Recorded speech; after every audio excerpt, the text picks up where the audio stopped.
Hello again to this video clip series, my journey to God in a very secularized world.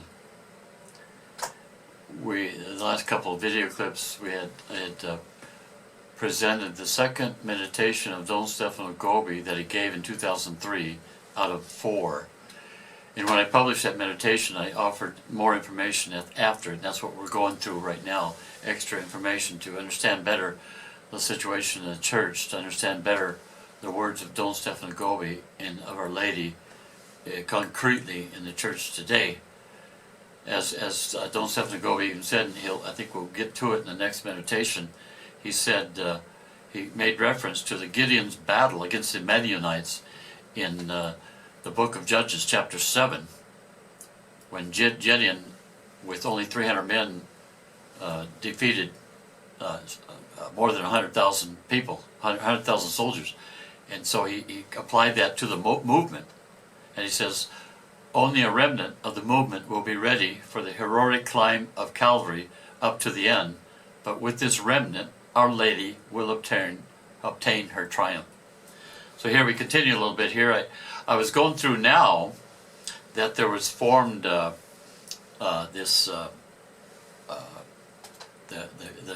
Mafia Club of Saint Gallo in Switzerland, that since 1996 cardinals and bishops began to meet to manipulate the church to do what they wanted to do, to become a modern church according to them. They're not what the Holy Spirit wanted, but what they wanted to do.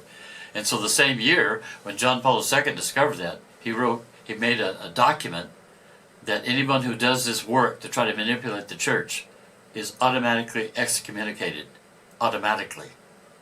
And so I might add that if they're automatically excommunicated, that means that their vote at the next conclave did not count before God. Before the world, yes, but not before God. So there's many other proofs of why the last conclave was not valid. But anyway, I'll continue here with about this, that when John Paul II died in 2005, the group already pushed the present Pope to the fore, although in the end Cardinal Ratzinger still got elected despite their efforts. 8 years later, in 2013, they finally got what they wanted, with Pope Francis reshaping the church according to their original vision. And this was well orchestrated by that group that met every year in Switzerland to force Pope Benedict to go away. You can read this in my article. You can find it about. I wrote that about Pope Benedict. You can find more information on this and details. The group counts amongst its members that were doing this work, the most radically liberal bishops and cardinals of the church, such as Cardinal Walter Kasper, Cardinal Karl Lehmann of Germany, Cardinal Achille Silvestrini of Italy, Dutch Cardinal Adrian van Loon, Cardinal Basil Hume from England, and the late Jesuit Cardinal Carlo Maria Martini. Said Schelkens in an interview, we're talking about 2016 when I wrote this, he said the election of Cardinal Bergoglio was prepared in St. Gallen, which is the city in Switzerland where they met, without doubt, he said. And the main lines of the program the Pope is carrying out are those that Daniels and company were starting to discuss more than 10 years ago. This is 2016.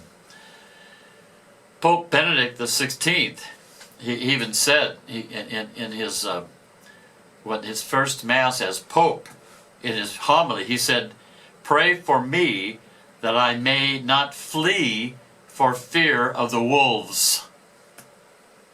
That was his. And then I'll continue here with that document that Pope John Paul II wrote to automatically excommunicate these bishops and cardinals who are trying to manipulate the church. In violation of papal law, St. John Paul II Apostolic Constitution, called Universis Domini Gregis, clearly forbids, under pain of automatic excommunication, that means immediately imposed without necessity of declaration, the canvassing for votes.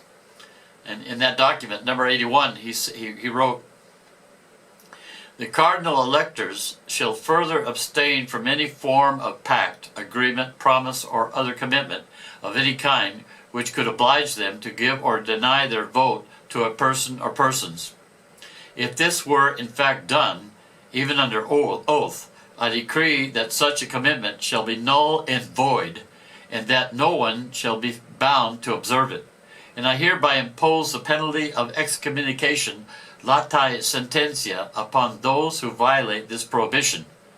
It is not my intention, however, to forbid, during the period in which the see is vacant, the exchange of views concerning the election.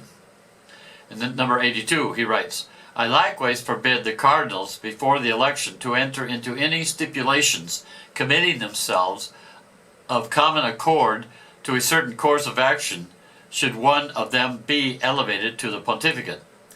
These promises, too, should any in fact be made, even under oath, I also declare null and void. And then number 83, he writes, with the same insistence shown by my predecessors, I earnestly exhort the cardinal electors not to allow themselves to be guided in choosing the Pope by friendship or aversion, or to be influenced by favor or personal relationships toward anyone, or to be constrained by the interference of persons in authority, or by pressure groups, by the suggestions of the mass media, or by force, fear, or the pursuit of popularity. Rather, have before their eyes solely the glory of God and the good of the Church, and having prayed for divine assistance, they shall give their vote to the persons, even outside the College of Cardinals, who in their judgment is most suited to govern the universal Church in a fruitful and beneficial way. And I go on here, the constitution of a mafia like the St. Gallen group is a clear violation of that papal order. In another section of this document called Universis Domini Gregis, St. John Paul II expounded further on this. This is number 79. He wrote, confirming the prescriptions of my predecessors, I likewise forbid anyone, even if he is a cardinal, during the Pope's lifetime and without having consulted him, to make plans concerning the election of his successor, or to promise votes, or to make decisions in this regard in private gatherings. And now I continue here. It must be noted that St. John Paul II published the above papal law in February 1996, the very year that the St. Gallen group was formed. And so, and I continue here, is the vote of a cardinal who is automatically excommunicated canonically valid at a conclave? According to canon law, no. Before God. But before the mass media and the world, yes. Or before the Freemasonry, which organized this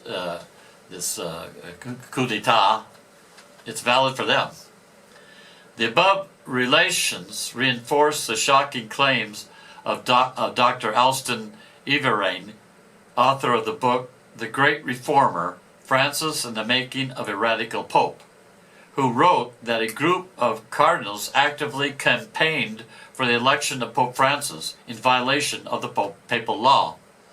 The Vatican listed Daniel's second in importance out of 45 delegates personally chosen by Pope Francis to participate in the upcoming meeting.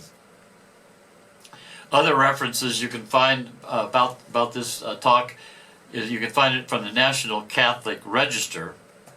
They had an article with the title "Cardinal Daniels admits to being part of mafia club opposed to Benedict XVI."